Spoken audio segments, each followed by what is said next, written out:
Elle ne devrait plus tarder.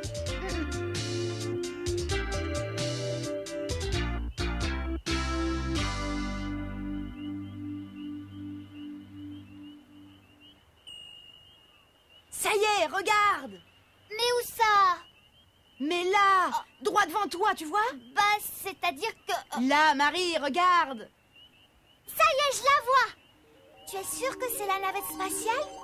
Affirmatif, elle est exactement au rendez-vous. Elle va drôlement vite. Je suis sûre que je vais la voir de près. Oh, zut! Pourquoi est-ce que je la vois pas?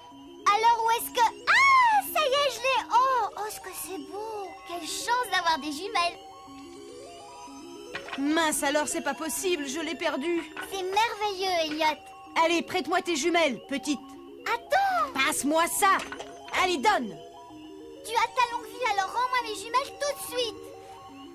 Ah, ça y est, la revoilà! La navette spatiale! Zut, les arbres, je la vois plus. Si on essayait d'aller voir par là, on aurait peut-être plus de chance. Hein? Ah. Quelle déveine alors! J'ai même pas réussi à observer la navette spatiale plus d'une minute. Moi, j'ai tout vu, c'était fabuleux!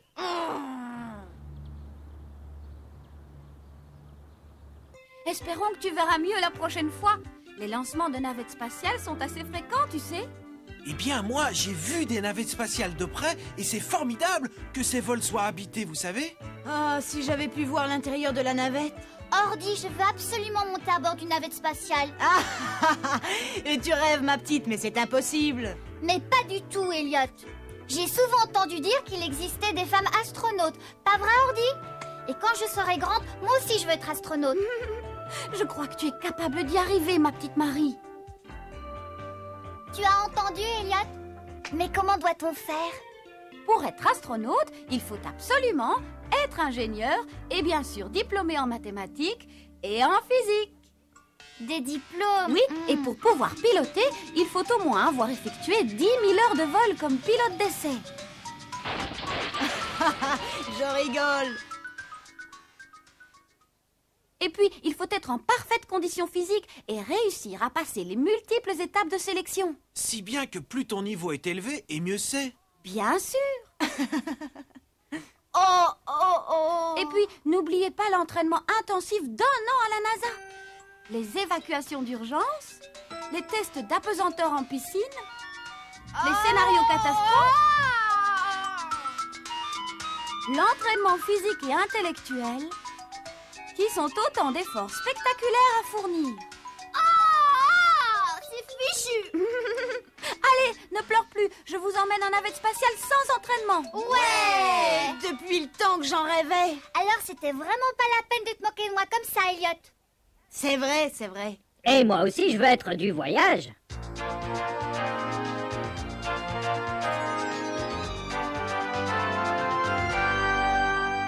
Mais d'abord, entraînement spécial et intensif pour tout le monde.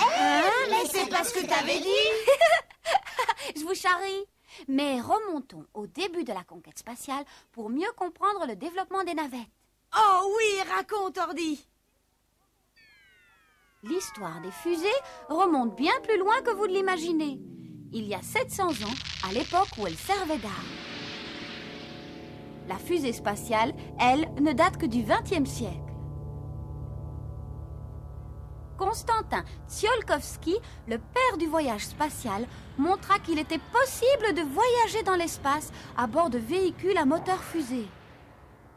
Et en 1926, l'Américain Goddard réussit effectivement à lancer la première fusée à carburant liquide. Mais le vol ne dura que 2 secondes et demie. 30 ans plus tard, en octobre 1957, c'est l'URSS qui lança le tout premier satellite. Spoutnik.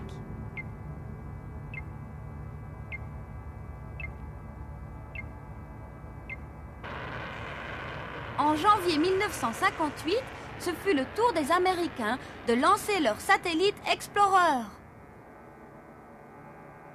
Et c'est à peine 2 ans plus tard, alors qu'aucun homme n'avait été lancé dans l'espace, que les Américains, la NASA, décidèrent d'engager le programme Apollo qui était d'envoyer l'homme sur la Lune. Oh! Mais cependant, le tout premier homme envoyé dans l'espace fut soviétique. En avril 1961, Youri Gagarin, à bord de la capsule Vostok, fut le premier homme à tourner autour de la Terre. Les Américains rattrapèrent ensuite vite leur retard. Et en février 1962, John Glenn effectua 3 tours de la Terre à bord d'une capsule Mercury Friendship 7. À la différence de Vostok, Mercury plus petite n'était pas contrôlée depuis la Terre. Les astronautes pouvaient la piloter eux-mêmes. Gemini prit la suite du programme Mercury avec une capsule à 2 places.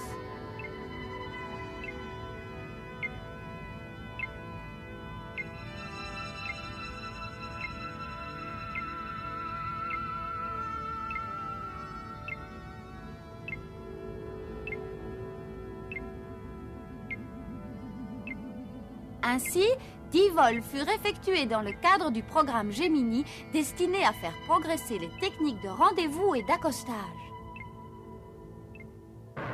Ces expériences ont permis de préparer le programme Apollo qui devait aboutir le 21 juillet 1969 à l'alunissage du LEM et au premier pas de l'homme sur la Lune. Fantastique, quelle aventure! Mais de tout l'ensemble, fusée, LEM, module de service, seule la capsule Apollo est revenue sur Terre. Eh, quel gaspillage! C'est pourquoi on tenta de réaliser un moyen de transport spatial plus économique et réutilisable, la navette spatiale. Bon sang, ça me fait baver d'envie. Je veux monter à Moi aussi! Et moi? C'est entendu. Nous partons immédiatement pour Cap Canaveral. Et hop!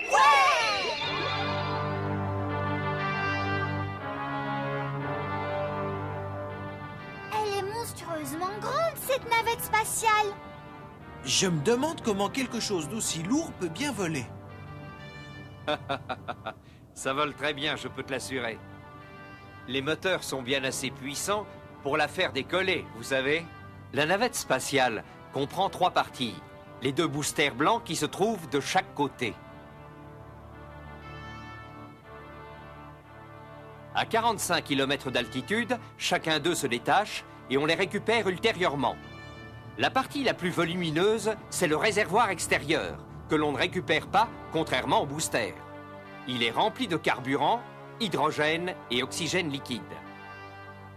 Et reste bien sûr la navette elle-même, qui seule atteindra l'orbite terrestre. Après la mission, elle rentrera dans l'atmosphère et atterrira à la façon d'un planeur.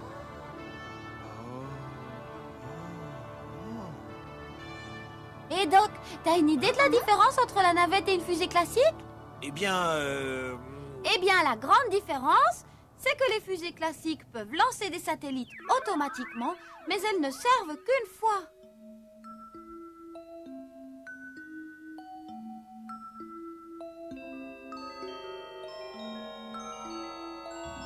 Tandis que la navette permet, elle, de lancer les satellites, de les récupérer si nécessaire et de travailler dans un laboratoire spatial. Et en plus, elle peut servir plusieurs fois, comme un avion, ce qui est fantastique.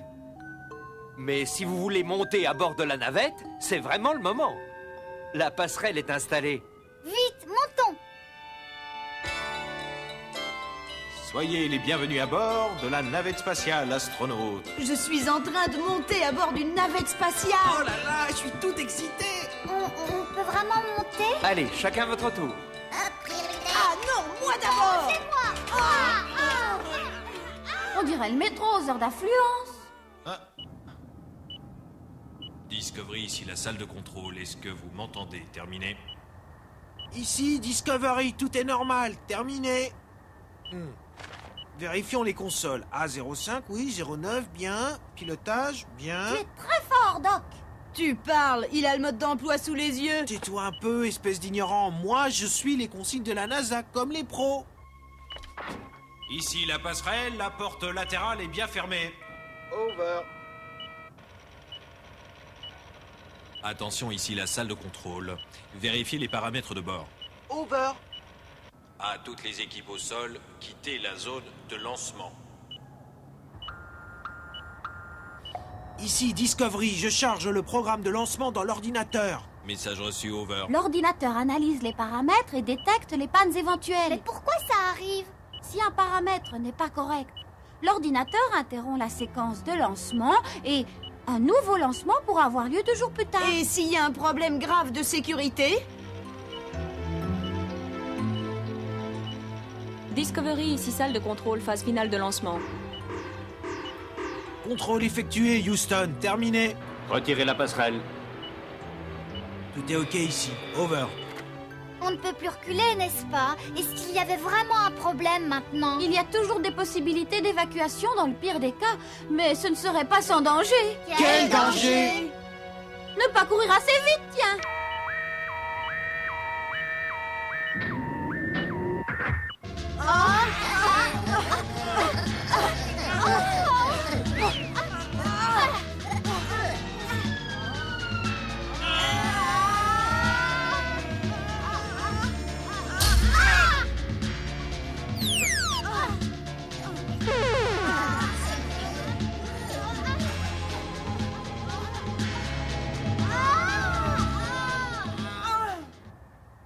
Vous voyez, il y a moyen de s'en sortir.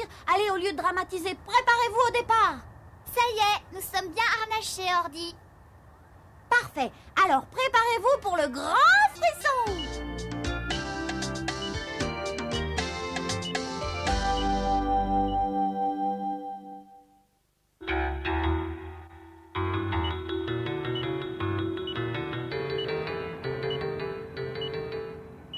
Ici, salle de contrôle, prêt pour la phase finale de lancement.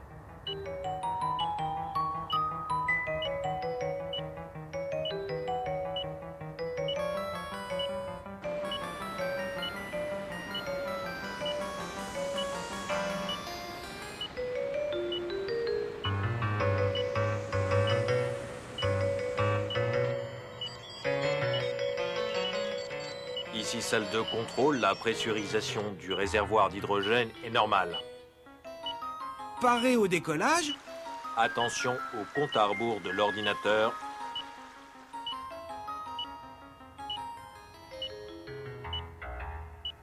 « 10, 9, 8, 7, Mise à feu du moteur principal. 5, 4, Mise à feu 3, du booster.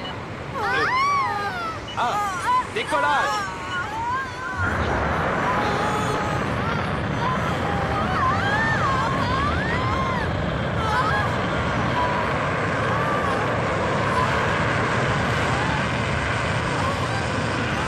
Décollage réussi.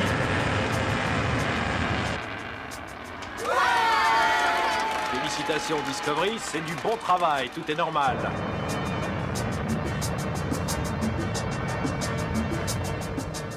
Oh, nous franchissons le mur du son. Ramène le moteur à 65% de sa puissance.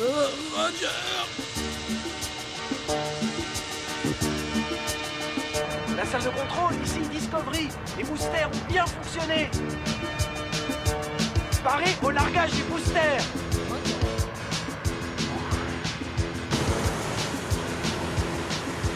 C'est fait.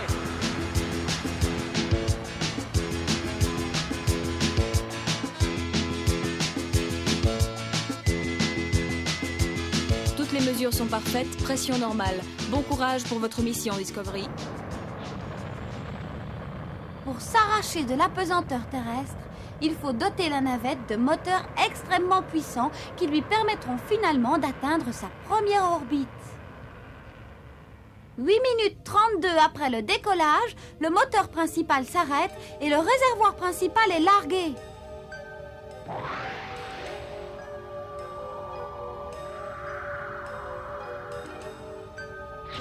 « 10 minutes 33 après le décollage, c'est la mise à feu des moteurs auxiliaires pour atteindre enfin l'orbite de travail.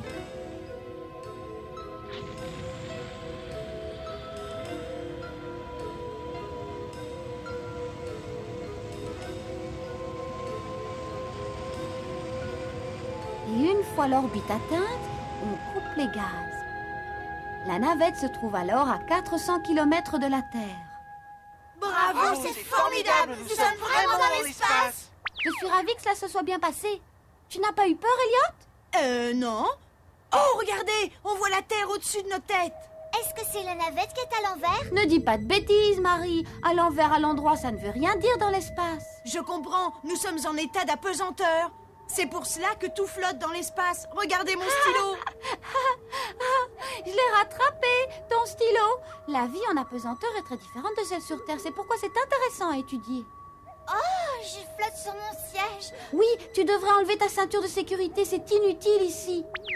En état d'apesanteur, il n'y a ni haut ni bas. Il n'y a pas de poids non plus, tu vois? Et on peut vivre comme ça? Oui, bien sûr. On peut même travailler et faire des expériences de médecine, de physique, de biologie. C'est le principal intérêt de l'espace. L'homme peut faire dans l'espace un tas d'expériences impossibles sur Terre. D'abord, une analyse de son propre comportement en vue de voyages interplanétaires beaucoup plus longs, par exemple vers Mars. Les médecins recueillent des données fondamentales sur la santé des astronautes, ce qui permettra de mieux comprendre les influences de l'apesanteur et du vol dans l'espace sur les hommes. Dans la durée d'une mission qui excède rarement 8 jours, ils doivent effectuer une série d'expériences et de travaux importants, comme par exemple la réparation ou la récupération de satellites, la mise au point de nouveaux produits pharmaceutiques ou alliages impossibles à réaliser sur Terre. La NASA, comme l'Agence spatiale européenne, a pu constater les limites des systèmes automatiques. L'homme est en effet indispensable pour toutes les tâches complexes à effectuer. Les expériences faites dans le programme Space Lab l'ont amplement prouvé.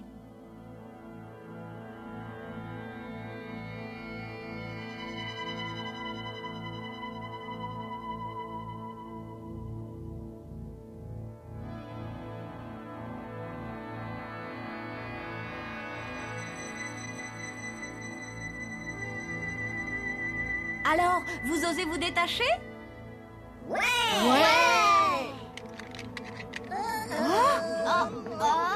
Mais qu'est-ce que vous fabriquez? Agrippez-vous!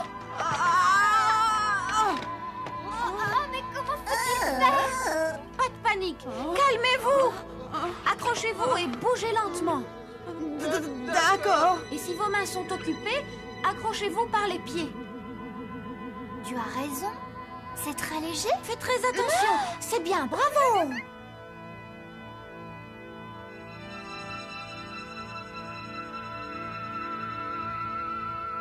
Qu'est-ce que peut bien renfermer ce placard? De la nourriture pour l'espace? Ça doit être bon. Allons voir à l'extérieur. Oh, notre navette est vraiment gigantesque. La soute fait 4,50 m de diamètre et 18 mètres de long. On pourrait y garer un autobus. On pourrait peut-être aussi y installer des voyageurs.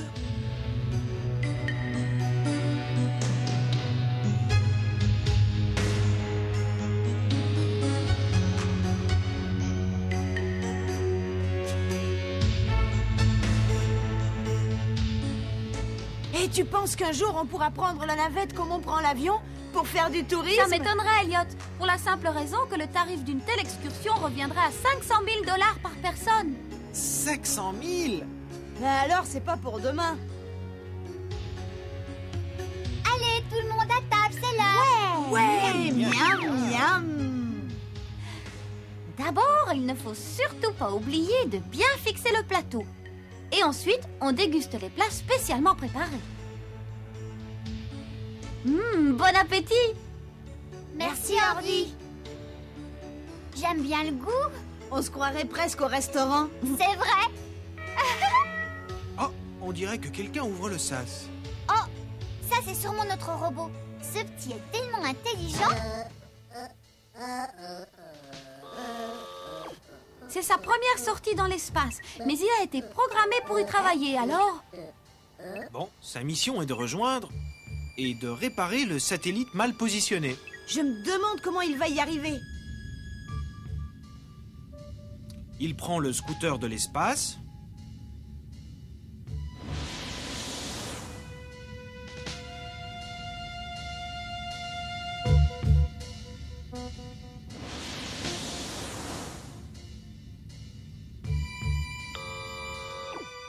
Oh, mais il est beaucoup plus doué que je croyais.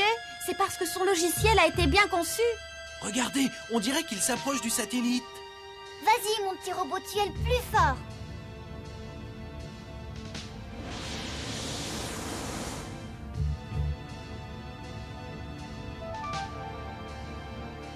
Oh, mais il n'arrivera jamais à rejoindre le satellite s'il continue à tourner comme ça. Ne le rate pas, robot!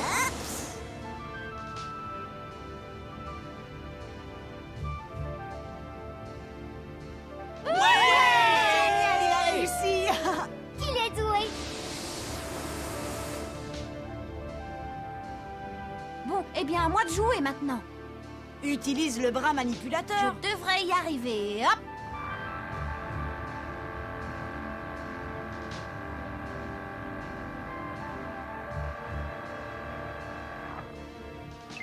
Attention à toi. Oh.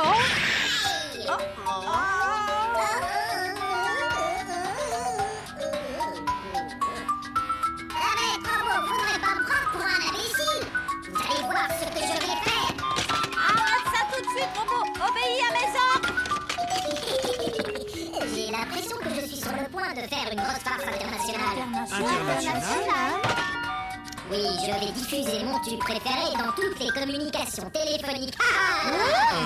Son logiciel n'a sûrement pas prévu les coups sur la tête. Manœuvre toute!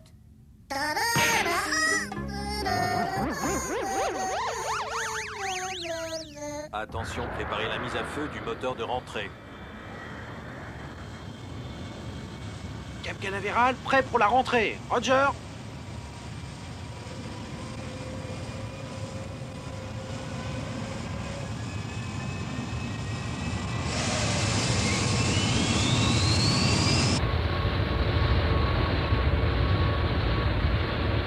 Nous vous avons repéré, Discovery. Bienvenue sur Terre. Merci, Houston.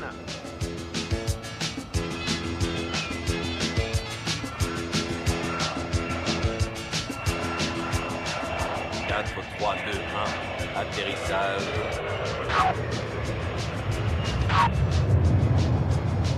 Atterrissage parfaitement réussi. Bravo, Discovery.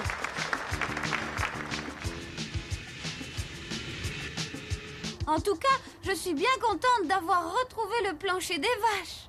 Oui, c'était vraiment super ce voyage en navette. Mais faut avoir le cœur bien accroché. L'Europe aussi prépare une navette spatiale. Voici le site de lancement à Kourou, en Guyane.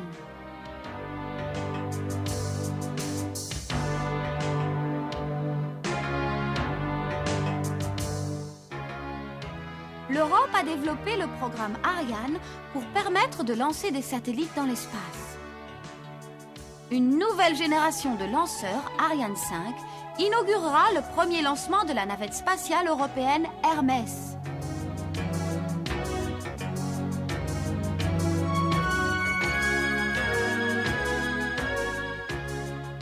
Ce premier vol est prévu vers la fin du siècle.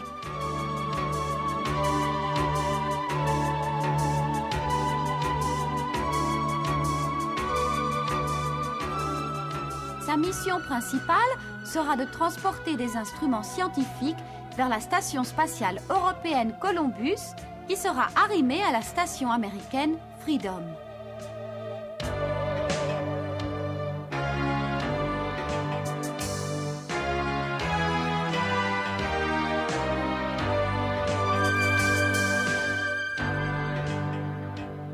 Cette station permettra de longs séjours dans l'espace et sera une base d'expérimentation et d'observation scientifique très importante.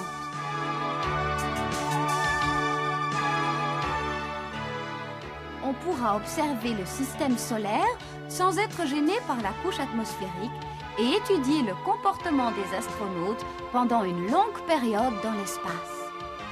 Hermès et la station orbitale inaugureront une nouvelle ère de la conquête spatiale. Alors, ce petit voyage à bord de la navette spatiale américaine, ça vous a plu? Oui, mais maintenant on aimerait aller plus loin. Ça vous dirait peut-être de faire le voyage vers Neptune avec une sonde interplanétaire? Vers Neptune. On y va! Let's go!